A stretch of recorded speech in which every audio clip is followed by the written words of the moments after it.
Today on Mean Brews, we're covering Imperial Stout, that luscious, velvety, roasty, and delicious stout from England.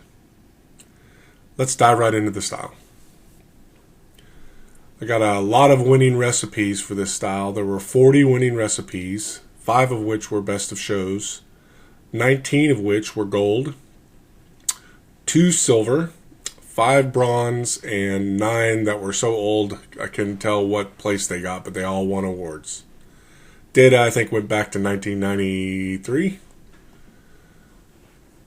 The BJCP style is not 24C, it's 20C. An intensely flavored, big, dark ale with a wide range of flavor balances and regional interpretations. This is a style that's pretty stable. Not a lot of evolving character with it. But we will show you some specific variables that seem to have changed more recently, and not a lot of variation between the recipes as it's evolving. Original gravity. The average original gravity was 1.106, which is a little bit above the BJCP range. We had one all the way up to 1.144. I would err on the high side of BJCP for this, or even go higher. This is a style that can take it. For original gravity, we've seen a little bit of variation in the original gravity over time. Somewhere in the 1.1 area down in 1995, all the way up to 1.11 nowadays. Not a big evolution, but a little bit of a change over time worth noting here. IBUs were pretty much right on the BJCP range here with a mean of 75. I had one recipe go up to 125 IBUs and one all the way down to 36 IBUs. Again, an area where this is changing, the IBUs have increased from around 60 to around 80. So that's something to take note of in today's recipes, is that people are putting more IBUs into this style. This is an interesting one. The BJCP color range for Imperial Stout is only 30 to 40, and people are just ignoring this. As long as you're meeting the minimums here, I think you're going to be all right. It doesn't matter. Once you get above 40, it's pretty much opaque and black. So people are just putting in as much roast as they need to get the flavor characteristics they need out of it. Oh, the average was 56.8, which is well above the highest in the range. For the malt percentages, for this style, 73% of the grist was base malts. The next highest was adjunct at 6.8%. Roast at 12.1%. Then adjunct at 6.8%, crystal 6.4%, and toasted malts at 1.9%. The only real malt that's shown significant variation over time is the roast malts, going from doubling, more than doubling, almost tripling over time. So in the early and mid-90s, we had somewhere around 5 to 7% roast, and today we're seeing somewhere around 14% roast. And quite honestly, some pretty massive beers up here with 25, 26% roast malt bills. This is something, I'm quite active on the Facebook page, Competitive Homebrewing. This is something we discussed on there, whether or not these were true data points. And I think the conclusion we came from is, yes, they are true data points. These are real recipes. If you want to participate in future discussions about mean brews before these videos get posted, I encourage you to join Competitive Homebrewing on Facebook. That's where I post a lot of my questions and sense check a lot of the data that I get before I present here. In that forum, somebody questioned maybe roast bitterness is replacing IBU bitterness and vice versa. And what we see from this graph is it's not really the case. So I'm plotting here the percentage of roast on the y-axis and the amount of IBUs in each recipe, and we see a pretty linear correlation. But we also see, basically a not to exceed curve. So I would say if you're going to go with a high percentage of roast, try to stay below this line for your IBUs. And I think that's important to to get the balance that you need to be below that line. Otherwise, it's just going to be a bitter mess. Base malts. So the most prolific base malt was, and I grouped them together, Maris Otter, Golden Promise, and Two Row. All the recipes use that, and an average of 68.5% of the grist. Next most prominent was Munich. 23% of the recipes used Munich at 11.5% of the grist. 25% used wheat at 4.6% of the grist. And the last was Vienna. 7.5% of the recipes used Vienna at an average rate of 6.6% of the grist. Crystal malts were all over the place, but the most prominent was a dark crystal. This is anything bigger than 90 degrees lava bond. 47.5% of the recipes used a dark crystal at an average rate of about 4.2% of the grist. The next most prominent was a medium crystal, 45% of the recipes, with 5% of the grist being the average there. Special B was in 30% of the recipes with an average of 3.1% of the grist. Light crystal, 17.5% of the recipes used a light crystal with 3.9% of the grist. I usually recipe under a 30% prominence. I won't use that crystal, or I'll use it sparingly based on what I'm trying to get out of the beer. So these three down here at the bottom, the Carapils as well, which was 3.9% of the grist, I probably wouldn't include those in a recipe just because they're not commonly used. Last one was Crystal Wheat, which was just 2 recipes, and I won't share the statistics there.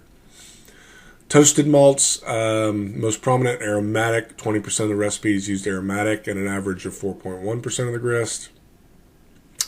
Then Victory or Biscuit, 12.5% of the recipes used Victory or Biscuit at 3.5% of the grist. And the last one is Special Roast. This was a surprise to me, but Special Roast was used in 10% of the recipes, so 4 of the 40 at an average of 3.2% of the grist. Don't use a lot of Special Roast, but 4 out of 4 recipes is pretty interesting. It's not a malt you see used every day. The other 2 were an amber malt and a honey malt, but only 1 recipe used each of those grain bills. Roast malts, roast barley. 80% of the recipes use roast barley, an average of 5.8% of the grist. And chocolate malt, 80% use chocolate at 4.6. So 2 of the most common, what you'd expect for this style, the 2 most common roast malts. Black Patent was used in 60% of the recipes at an average of 3.5% of the grist. And then we had some others. We had brown malt, 15%, 8.4% of the grist. Big range there you can see with the brown malts. And chocolate wheat, 2 recipes used chocolate wheat, and 1 recipe used black prince. But I don't think those are relevant for the style. Adjuncts, the most common adjuncts here. I'm only going to show the bolden ones, so the thicker lines. The thinner lines are there just for data, or just to show that we do have additional ones. But flaked oats was the most prominent. 38% of the recipes used a flaked oat at 5.3% of the grist, and flaked barley was right behind it. 35% of the recipes used flaked barley at 4.3% of the grist. Then you jump down to brown sugars. These are the simple sugars. 10% of the recipes use brown sugar at 4.3% of the grist, and cocoa nibs. 4 recipes used ground up cocoa nibs, 10%. At 1.5% of the grist. The others, I'm just not going to present them, but you can see the prominence in the chart and ranges that they had. Just a lot of simple sugars or DME. This big one right here with the big range was DME. I put it in as adjunct. However, that's just to get the gravity. So I'm not going to present that or recommend that as a part of your planned recipe. I would recommend, if you don't hit your original gravities, to add DME, because this is a style where you've got to hit those numbers. You've got to hit that original gravity number. Oh, turbinado sugar, missed that one, 5.7% of the grist. On to hops, bittering hops. Wow, look at this.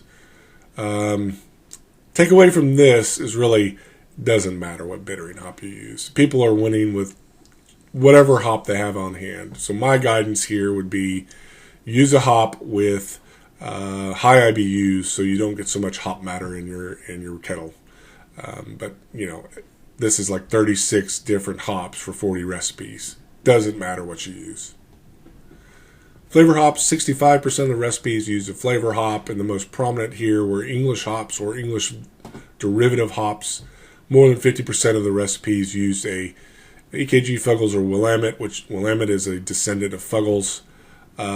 So I think if you stick with one of these three, you'll be fine. Aroma hops, again, EKG is the most prominent, 23%. Starting to see some more citrusy notes come in with the Cascades and Centennials. Then we have Fuggles, and I would probably stick with the EKG unless you want to go the citrus route and put in some Cascade or Centennial.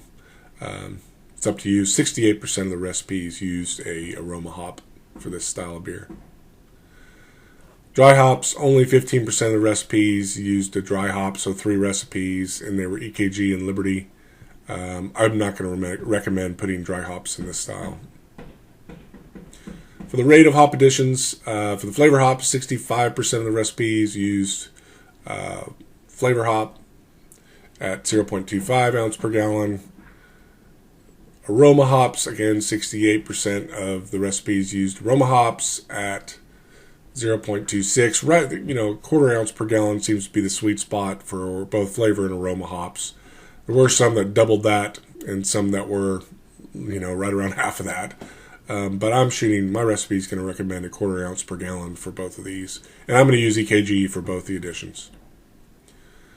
Aroma hop usage, another area where we're seeing variation over time. So this is basically if a recipe had an aroma hop versus it didn't. And you can see this is declining over time. Fewer and fewer Russian Imperial Stout recipes are using late or flame out addition hop additions. I think just because this is a beer that ages, those aroma hops just go away, and it doesn't affect the final quality of the product. So I am going to recommend putting in aroma hop just because it's so prominent, but we'll see how this evolves over time and whether or not we need to continue doing that. For the yeast, again, all over the place. Chico, White Lab 001, 1056 is the most prominent, 28% of the recipes using that. We also see Fuller's. I really like the White Lab 002 Fuller's yeast. It doesn't attenuate as much as 001, so I'm going to recommend using 001.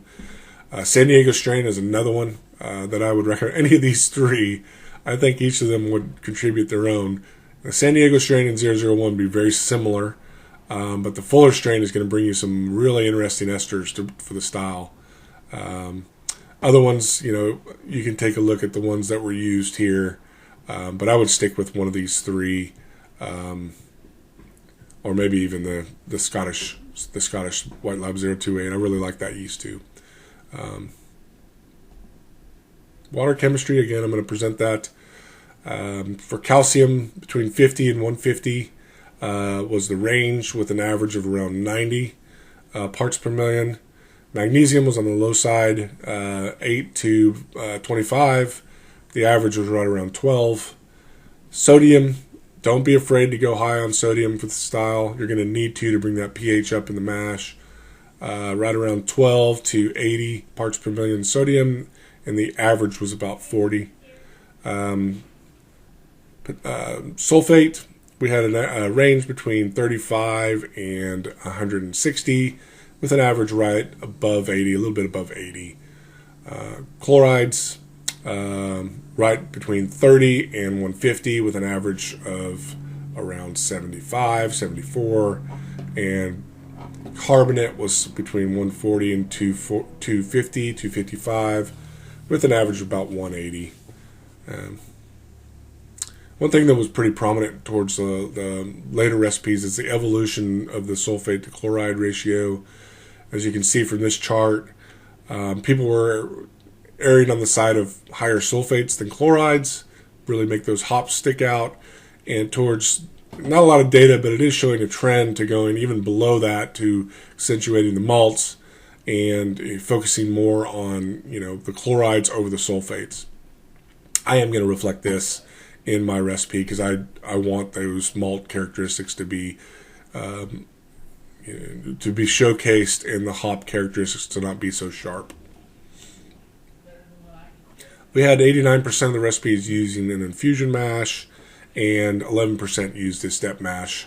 So I'm going to recommend a single infusion for this style.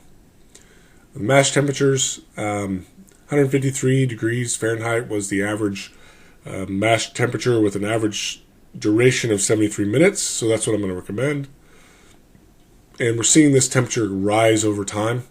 153 is the average.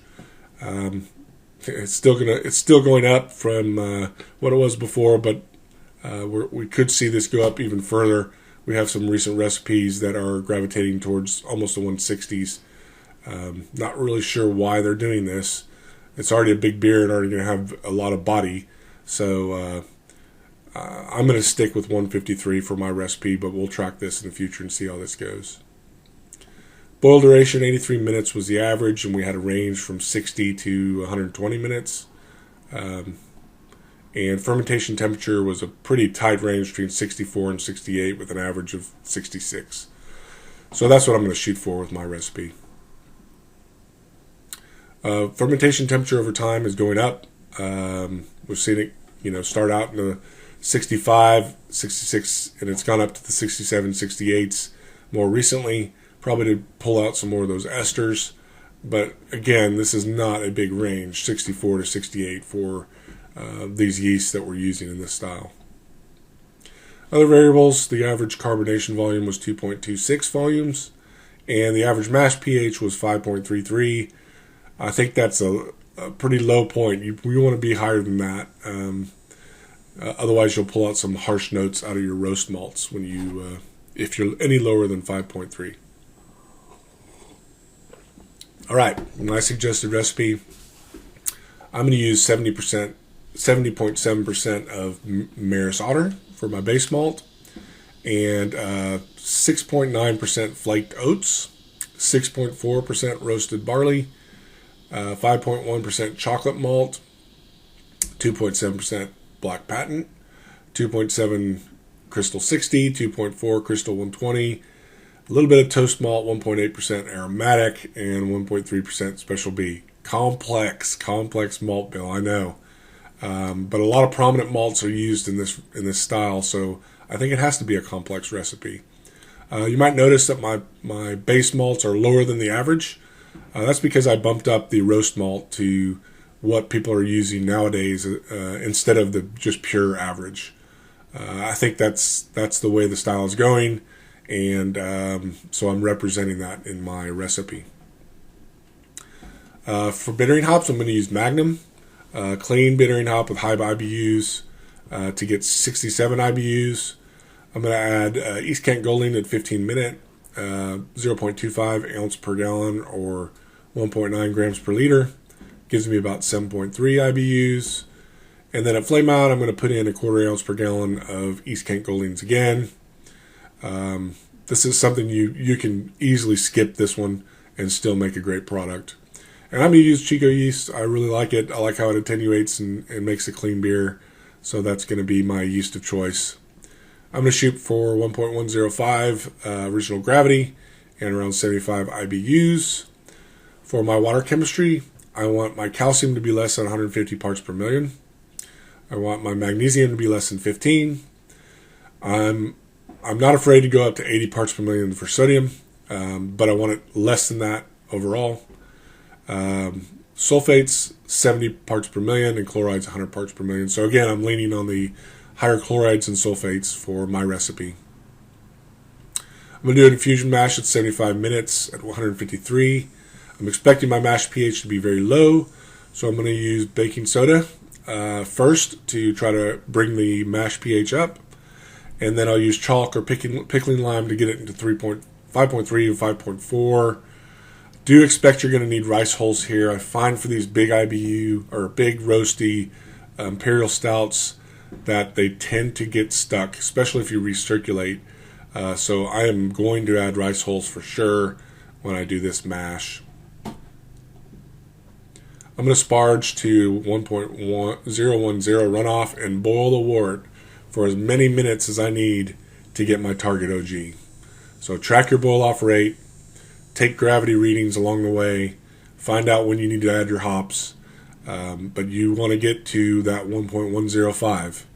A lot of times our efficiencies of our systems change with these big beers, so just be cognizant of how your boil is going to need to be.